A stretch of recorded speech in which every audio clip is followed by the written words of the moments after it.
Hello friends, মিঠুর পাকশালে আপনাদের সবাইকে স্বাগত।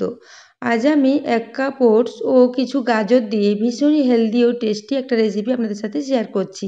এই জন্য প্রথমেই মেজারিং কাপ মেপে 1 কাপ পরিমাণে ওটস নিয়েছি, ওই সাথে হাফ কাপ পরিমাণে সুজি নিয়েছি। এরপর ওই ওটস ও সুজিটাকে খুব ভালো করে একটু মিক্সিতে গুঁড়ো করে নিয়েছি। তো দেখুন, এটাকে খুব ভালো মতো গুঁড়ো করে নিয়েছি।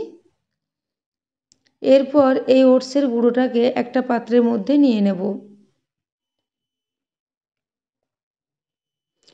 তো পুরো ওটসের গুঁড়োটা এখানে নিয়ে নিয়েছি। এরপর এখানে প্রায় 1/4 চা চামচ পরিমাণে লবণ দিচ্ছি। এই রেসিপিটা খুব বেশি লবণ দেব না, একটু কম করেই লবণ দিতে হবে। তো এই জন্য একটু লবণ দিয়ে এটাকে খুব ভালো করে একটা চামচে করে মিশিয়ে নিচ্ছি।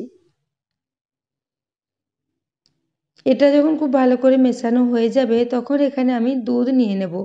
এখানে দুধটা আমি নর্মাল টেম্পারেচারে রাখা দুধ নিয়েছি। প্রথমে এখানে মেজারিং কাপ মেপে 1 কাপ পরিমাণে দুধ দিয়েছি। তো এই দুধটা দিয়ে খুব ভালো করে আগে এটাকে মিশিয়ে নেব। সুজি ও ওটসের গুঁড়োটাকে দিয়ে খুব ভালো করে এভাবে একটু মিশিয়ে নিতে হবে। তো ওটস ও সুজি দুটোই যেহেতু অনেক বেশি জল টেনে নেয়, সেজন্য দুধটা প্রথমে 1 কাপ দিয়েছি, পরে আবারও 1 কাপ দুধ দিয়ে দেবো। তো ওই জন্য আমি আবারও মেজারিং কাপ মেপে 1 কাপ পরিমাণে দুধ নিয়েছি। এই দুধটা পুরোটা একবারে দেবো না, অল্প অল্প করে দুধটা দিয়ে এটা একটু মেখে নেব। তো এই মিশ্রণটা আমাদের খুব বেশি পাতলা হবে না, আবার খুব বেশি ঘন হবে না, একটা বেশ মিডিয়াম ঘনত্বের ব্যাটার আমাদের তৈরি করতে হবে। তো দেখুন, এরপর আমি খুব ভালো করে এটাকে চামচে করে নেড়ে চেড়ে মিশিয়ে নিচ্ছি। তো এটাকে এইভাবে ক্রমাগত অল্প অল্প করে দুধ দেব আর এটাকে খুব ভালো করে মিশিয়ে নেব। তো বন্ধুরা, আজকে আমি একটা ভীষণই হেলদি এবং টেস্টি রেসিপি আপনাদের সাথে শেয়ার করেছি। এই রেসিপিটা যদি আপনাদের ভালো লেগে থাকে তাহলে অবশ্যই চ্যানেলটি সাবস্ক্রাইব করে আমার পাশে থাকবেন এবং পাশে থাকা বেল আইকনটি অবশ্যই প্রেস করে রাখবেন, তাহলে আমি যে কোনো নোটিফিকেশানে ছাড়ি না কেন তা সবার আগে আপনার কাছে পৌঁছে যাবে। তো দেখুন, এরপর আমি ওই বাকি যে দুধটা আছে ওটা অল্প অল্প করে দেব আর এই মিশ্রণটা খুব ভালো মতো করে তৈরি করে নেব। তো বন্ধুরা, আজকের এই রেসিপিটা যদি পছন্দ হয় তাহলে অবশ্যই বন্ধুদের সাথে একটু শেয়ারও করে দেবেন এবং রেসিপি ভালো লাগলে অবশ্যই একটা লাইক করতে ভুলবেন না। তো দেখুন, এরপর আমি পুরো দুধটাই এখানে অল্প অল্প করে দিয়ে দিলাম। এইভাবেই দুধটা দিয়ে খুব ভালো করে এটাকে মিশিয়ে নেব।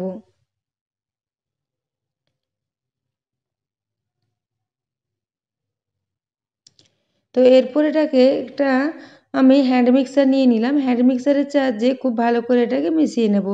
তাহলে এর মধ্যে কোনো মোটা লাংস থাকবে না, খুব ভালো মতো এটা মিশে যাবে। এই জন্য হ্যান্ড মিক্সারের সাহায্যে এটাকে একটু মিশিয়ে নিচ্ছি।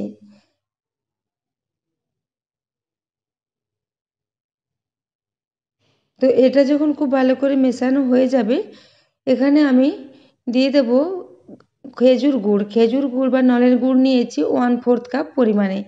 গুড়টা দেওয়ার পরেও খুব ভালো করে এর সাথে মিশিয়ে নেব।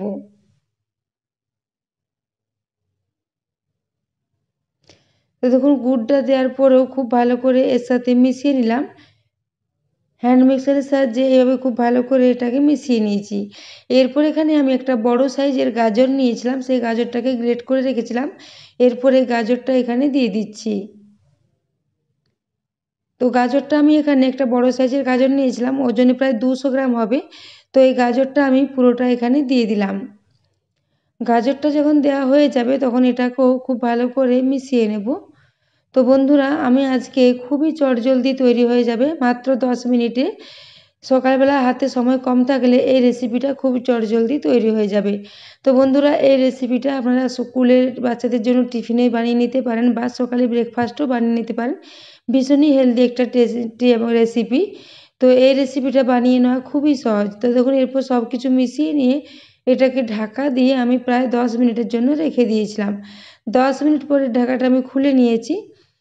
এরপর একটা হাতার সাহায্যে এটাকে আবারও খুব ভালো করে মিশিয়ে নিচ্ছি। তো 10 মিনিট পর এটা অনেকটাই টেনে নিয়েছি দুধটা, তো এখন এটা একটু ঘন হয়ে গেছে। এই জন্য আমি এখানে আবারও প্রায় 3 চামচ পরিমাণে একটু দুধ এর সাথে মিশিয়ে দিচ্ছি। তো দুধটা মেশানো হয়ে গেলে আবারও এই হাতার সাহায্যে খুব ভালো করে এটাকে একটু মিশিয়ে নেব।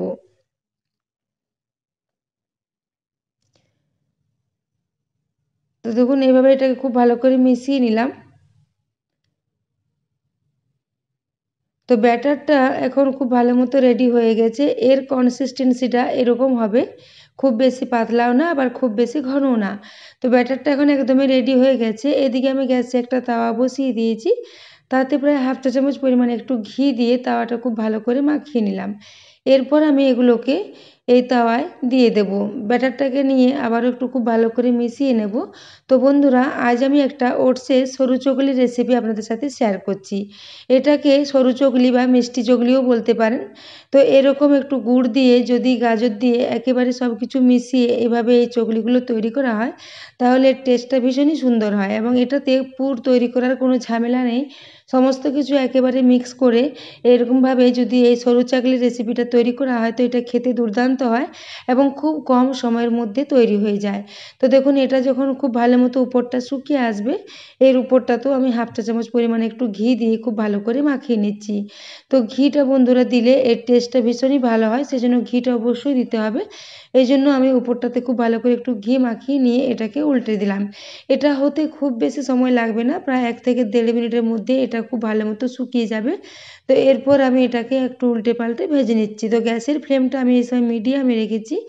মিডিয়াম ফ্লেমে এইভাবে এগুলোকে প্রায় 1.5 মিনিট সময় নিয়ে খুব ভালো করে ভেজে নিয়েছি। তো দেখুন, এটাকে খুব ভালো করে রেডি করে নিয়েছি। এরপর একটা প্লেটে তুলে নিলাম। তো এইভাবে আমি একই পদ্ধতিতে আবারও একটা আপনাদের দেখিয়ে দেব।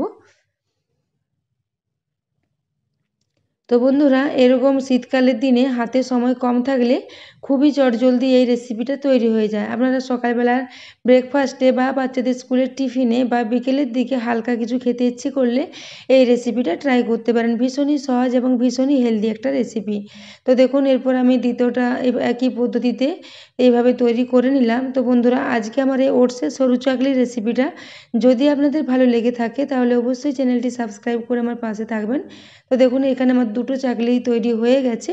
ওই একই পদ্ধতিতে আমি সমস্ত এই চকলিগুলো রেডি করে নেব। তো দেখুন, এখানে আমি আবারও একটা ভেজে নিলাম। তো গ্যাসের ফ্লেমটা মিডিয়ামে রেখে এগুলোকে আমি তৈরি করেছি। এগুলো খুব চটজলদি তৈরি হয়ে যায়। তো দেখুন, এইভাবে আমি সমস্ত সরু চাকলিগুলোকে তৈরি করে নিয়েছি। তারপর একটা প্লেটে এগুলোকে সার্ভ করে দিচ্ছি।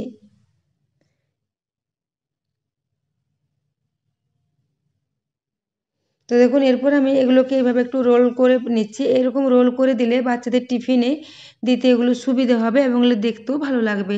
এবং নলের গুড় দেওয়ার জন্য এর কালারটাও খুবই সুন্দর এসেছে। তো গুড়টা আমি এখানে 1/4 কাপ পরিমাণে দিয়েছি। আপনারা যদি একটু বেশি মিষ্টি পছন্দ করেন, সেক্ষেত্রে আবারও 1 চামচ গুড় এখানে মিশিয়ে নিতে পারেন। তো দেখুন, এভাবে রোল করে করে দিলে এটা দেখতেও ভালো লাগবে এবং খেতেও ভীষণই টেস্টি হবে। তো এরপর আমি একটা আপনাদের ছিঁড়ে দেখিয়ে দিচ্ছি এগুলো কতটা নরম হয়েছে। এগুলো ঠান্ডা হওয়ার পরও বন্ধুরা একই রকম নরম এবং একই রকম সফট থাকবে। তো দেখুন, এরপর আমি একটা ছিঁড়ে দেখিয়ে দিচ্ছি। দেখুন, এগুলো কতটা পাতলা হয়েছে এবং কতটা নরম হয়েছে। তো বন্ধুরা, এই রেসিপিটা বাড়িতে অবশ্যই ট্রাই করবেন এবং কমেন্ট করে জানাবেন যে আপনাদের কেমন লেগেছে। তো দেখুন, এরপর আমি একটা আপনাদের কেটে এখানে দেখিয়ে দিলাম। এরপর আমি আবারও একটা ছুরির সাহায্যে কেটে নিচ্ছি। এইভাবে ছুরির সাহায্যে যদি একটু সাইড করে কেটে নেওয়া হয়, তারপর যদি টিফিন বক্সে দেওয়া হয়, তো এটা দেখতে ভালো লাগবে এবং বাচ্চাদের এটা নিয়ে খেতেও সুবিধে হবে। তো বন্ধুরা, এতক্ষণ পর্যন্ত এই রেসিপিটি দেখার জন্য আপনাদের অশেষ ধন্যবাদ। আবারও চলে আসবো নিত্য নতুন কোনো ভিডিও নিয়ে। ততক্ষণের জন্য সবাই সুস্থ থাকবেন, ভালো থাকবেন। আবারও দেখা হচ্ছে।